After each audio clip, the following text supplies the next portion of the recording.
Fíjese que hoy vamos a platicar de algo que nos resulta fundamental para las relaciones personales, para las relaciones de trabajo, las relaciones de negocio, pero sobre todo, ¿sabe dónde es fundamental? En las relaciones de pareja. Oír y escuchar no es lo mismo.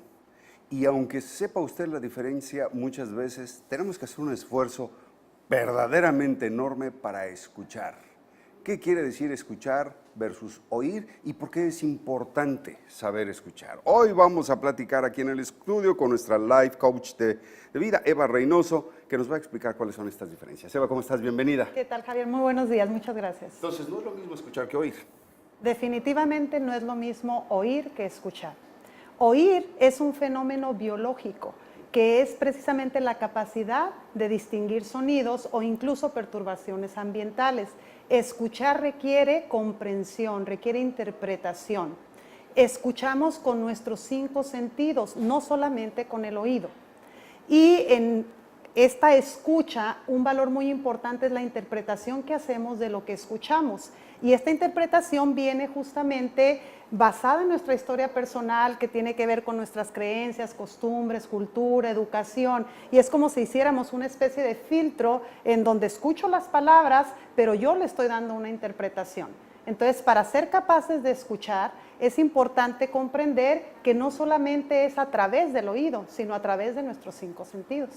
Ahora, en este esfuerzo del que hablas de la interpretación, nos encontramos en un problema natural, aunque tengamos la voluntad de entender al otro, que es el uso de códigos similares, ¿no? Porque lo que para mí puede significar una cosa, para mi contertulio puede significar otra. Hace ratito tuvimos un ejemplo muy importante, no tan solo del significado de una palabra, sino de un concepto, que ya es todavía más complejo, que es un profesor Barco, y pues obviamente significaba algo distinto para los tres, ¿no? Entonces imagínate, si no queda claro esto en un diálogo, cuando digo, oye, es que el profesor es bien Barco, y él ya interpretó una cosa de acuerdo a sus códigos y yo otra, ¿no?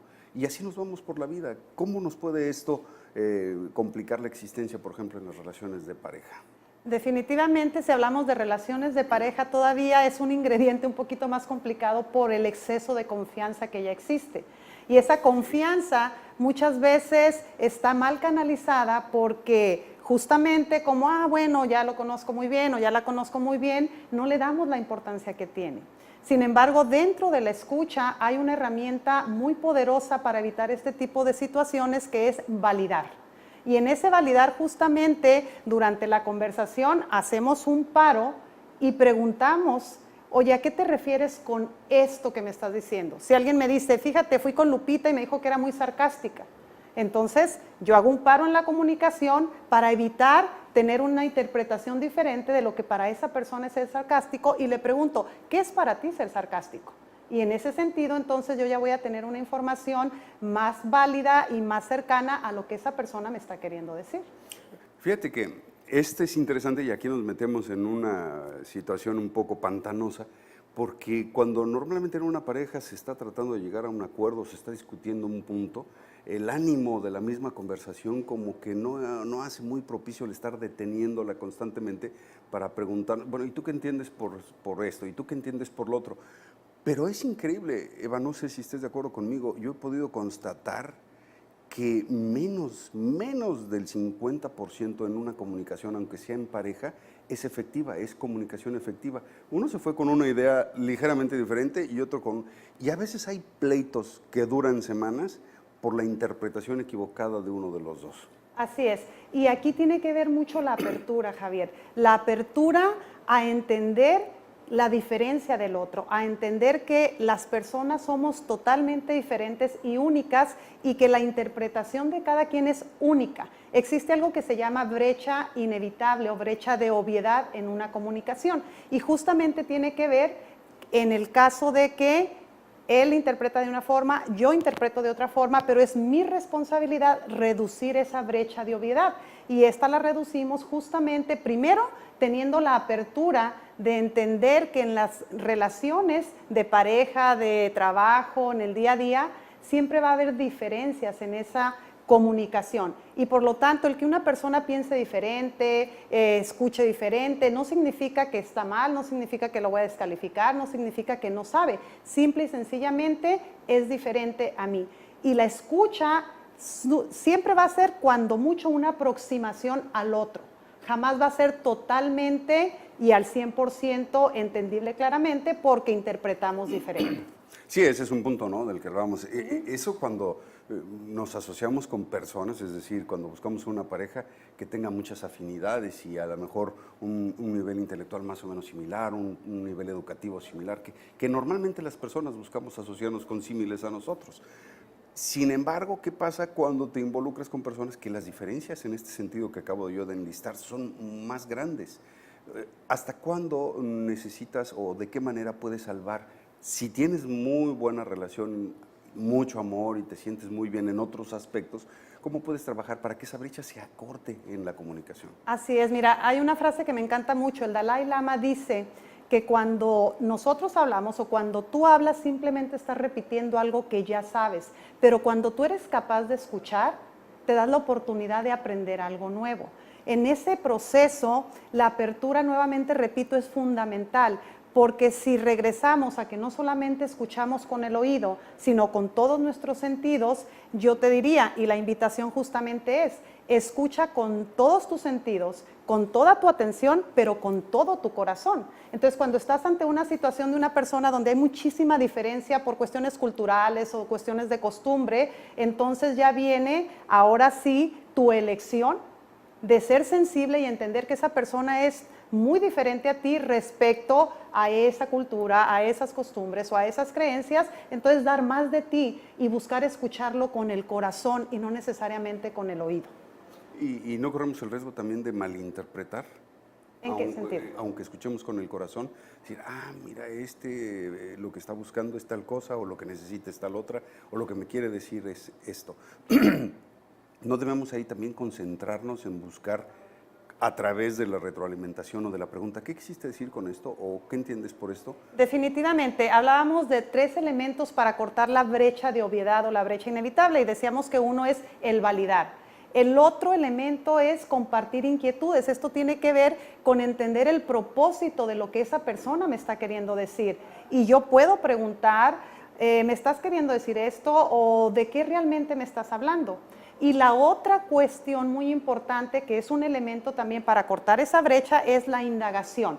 Esto quiere decir que a través de preguntas yo puedo profundizar más y puedo realmente buscar entender de forma más precisa lo que esa persona me está queriendo compartir para que mi escucha pueda ser más efectiva. ¿Quién es el más beneficiado? ¿El que logra transmitir el mensaje o el que logra entenderlo?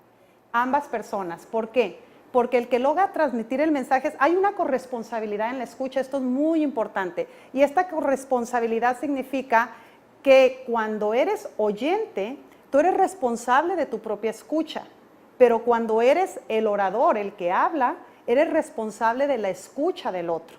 Entonces, el beneficio es mutuo. Definitivamente la persona que es capaz de escuchar y quiere hacerlo, en la vida va a lograr tener conexiones de calidad, relaciones interpersonales de calidad, porque la gente hoy en día está necesitada de que se le escuche, pero para poder ser capaces de escuchar, tenemos que también nosotros tener esa, nuevamente, y lo repito mucho, esa apertura, porque es la base que me va a permitir que yo entre a este mundo de querer ser un buen escucha o tener una escucha efectiva. Entonces el beneficio es mutuo, pero sobre todo para aquel que es capaz de escuchar, se va a dar cuenta cómo la gente realmente disfruta estar con esa persona. Porque ¿quién no se siente a gusto cuando estás con alguien que tú estás sintiendo que te está poniendo atención, que te está escuchando, que realmente tiene un interés genuino en la conversación que tú estás compartiendo? Uno de los, tengo entendido, no sé si me equivoqué, Eva, de los venenos para una conversación agradable, cuando alguien se siente escuchado, es estar interrumpiendo constantemente o quererle arrebatar la palabra. ¿Cómo podemos aquí medirnos para que nuestra búsqueda de la correcta interpretación no vaya a ser tan repetida que cause este efecto? Definitivamente, existen varios factores para ser un buen escucha, o si quieres ser un buen escucha, lo primero y fundamental es aquietar nuestra mente. Esto significa mantener un silencio verbal y mental, porque es muy fácil decir, pues estoy callado, no estoy hablando. Sin embargo, tienes una actividad muy acelerada en tu mente con esas conversaciones privadas, ese diálogo interno que te está diciendo, ¿qué le voy a decir? ¿Qué le voy a contestar? ¿Cómo le voy a resolver el problema? Es que, pues, ¿qué consejo le doy? En tanto nosotros no hagamos nada para aquietar o a silenciar a lo máximo posible ese diálogo interno, difícilmente somos capaces de escuchar. ¿Cómo podrías tú recomendarnos, es decir, qué debo de sentir o en qué me debo de concentrar yo como un buen escucha para cerciorarme yo también de que lo estoy haciendo correcto? Debo de estar siguiendo palabra por palabra porque lo difícil, Eva, es escuchar sin generar imágenes mentales de la historia misma que te está contando la persona, ¿no? Y entonces esas imágenes mentales empiezan a tener bifurcaciones y variables porque tú eres otro individuo. ¿Cómo le haces para tratar de acallar eso y al mismo tiempo poner atención a la historia? Excelente pregunta, Javier. Cuando estamos en una conversación es difícil silenciar nuestra mente. Sin embargo, si nos vamos a la teoría de la comunicación, donde nos dice que en un mensaje las palabras solo representan el 7%, el tono de voz el 38% y el lenguaje corporal el 55%, pues yo diría, me voy a enfocar mucho también en su emocionalidad, en su corporalidad, más allá de las palabras, más allá de lo que escuche con su voz, voy a ver qué hay detrás de las palabras, qué es en esencia, cuáles son esos silencios y estar muy observador de toda esa comunicación que me emite a través de su cuerpo y a través de sus emociones. Cuando hablabas de los otros sentidos, ya para terminar, Eva, ya se nos acabó el tiempo. Bueno, el oído pues, es fundamental, aunque podríamos decirlo que en esta proporción que acabas de mencionar es importante en un 7%, ¿no? Y la vista en un 55%, o sea que tenemos que poner particularmente atención y podríamos interpretar un mensaje descartando el 7% de lo que es verbal. Definitivamente, incluso no hacen falta las palabras para escuchar, porque escuchamos a través del cuerpo de la persona, escuchamos a través de las emociones, escuchamos a través de los sentimientos. Todos esos factores nos comunican algo y ahí entra nuestra habilidad de poder percibir con todos los sentidos e interpretar y por lo tanto llegar a ese buen escucha que quiero ser. Eva, pues como siempre, la verdad es un placer platicar contigo, te agradezco mucho la visita, ya se nos terminó el tiempo, pero te esperamos en una próxima ocasión. ¿Qué tal si nos das tus números de contacto? Claro que sí, mi número de telefónico es 664-314-5131, mi página web www.contigocoach.com y mi página fanpage Life Coach Eva Reynoso. Muchísimas gracias, Life Coach Eva Reynoso, con nosotros aquí en Como Cada Mañana. Vamos a hacer una pequeña pausa comercial y volvemos con más contenido.